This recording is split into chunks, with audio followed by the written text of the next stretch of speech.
ಇಂದೇ ಡೌನ್ಲೋಡ್ ಮಾಡಿ ಮತ್ತು ನಿಮ್ಮ ನೆಚ್ಚಿನ ಶೋಗಳನ್ನ ಆನಂದಿಸಿ. ಏನ್ ನಡೀತು ಅಂತ ಕೇಳ್ತಾ ಇದೀವಿ, ಆಕೆ ಹೇಳ್ತಾನೆ ಇಲ್ಲ.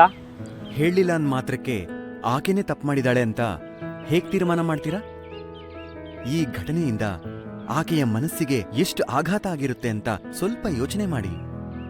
ನಡೆದಿದ್ದೇನೇ ಆಗಿದ್ರೂ ಅದನ್ನ ಬಹಿರಂಗಪಡಿಸದೆ ಶಿಕ್ಷೆ ಕೊಡೋದು ಅಪರಾಧ.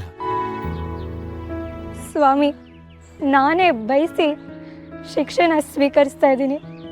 ನೀವು ದಯವಿಟ್ಟು ಮಾತಾಡಬೇಡಿ. ದಣಿ, ನನ್ನ ಈಗಲೇ ಸುಟ್ಬಿಡಿ. ಸ್ವಲ್ಪ ತಾಳ್ಮೆ ಇರ್ಲಮ್ಮ. ಇದ್ರ ಬಗ್ಗೆ ಇನ್ಯಾರು ಮಾತಾಡೋ ಅಗತ್ಯ ಇಲ್ಲ. ನಾಳೆ ದಿನ ಸೂರ್ಯೋದಯದ ನಂತರ ಈ ಕೌಶಿಕಿಗೆ ನಾವು ಪ್ರಕಟಿಸಿದ ಶಿಕ್ಷೆ ಜಾರಿಯಾಗುತ್ತೆ. ಅಲ್ಲಿವರೆಗೂ ಈ ಕೌಶಿಕಿ ಕಾವಲಿನಲ್ಲಿರಲಿ. ಶ್ರೀಹರಿ,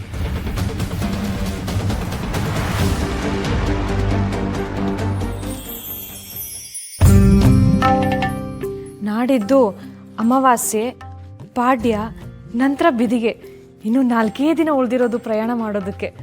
ಹೌದು, ಇನ್ನು ತಿಂಡಿ ತೀರ್ಥಗಳ ಸಿದ್ಧತೆ ಬೇರೆ ಆಗಬೇಕು. ತುಂಬ ಏನು ಮಾಡೋದು ಬೇಡ.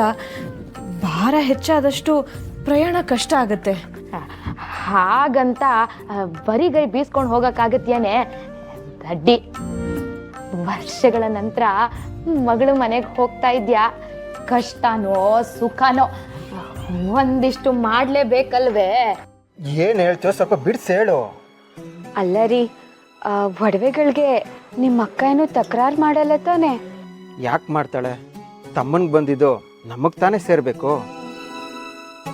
ಆದರೂ ಬಂಗಾರದ ಮೇಲೆ ಯಾರಿಗ ಆಸೆ ಇರಲ್ಲ ಹೇಳಿ? ಇಷ್ಟು ದಿನ ನಾವೇ ಅವನ್ನ ಸಾಕಿದ್ದೀವಿ, ಓದಿಸಿದ್ದೀವಿ. ಆ ಬಹುಮಾನ ನಮಗೆ ಸೇರಬೇಕು ಅಂತ ಹೇಳಿದ್ರೆ? ಹಾಗೆಲ್ಲ ಏನೂ ಹೇಳಲ್ಲ. ಒಂದು ವೇಳೆ ಹೇಳಿದ್ರು ಅದು ನ್ಯಾಯನೇ ಅಲ್ವೇ?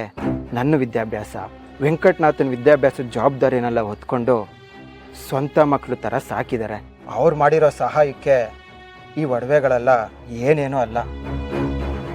ಸಂಬಂಧನೇ ಇಲ್ದಿರೋ ಒಡವೆಗೋಸ್ಕರ ಸಂಬಂಧ ಹಾಳಾಗೋ ಮಾತನ್ನೆಲ್ಲ ಆಡಕ್ಕೆ ಹೋಗ್ಬೇಡ. ಅಯ್ಯೋ, ಸಂಬಂಧ ಹಾಳಾಗೋ ಅಂತ ಮಾತು ನಾನೇನು ಹೇಳ್ದೆ?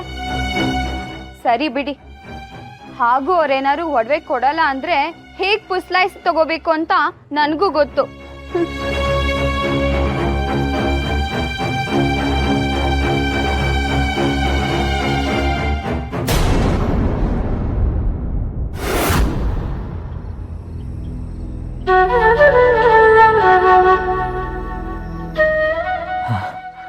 ಹಸು,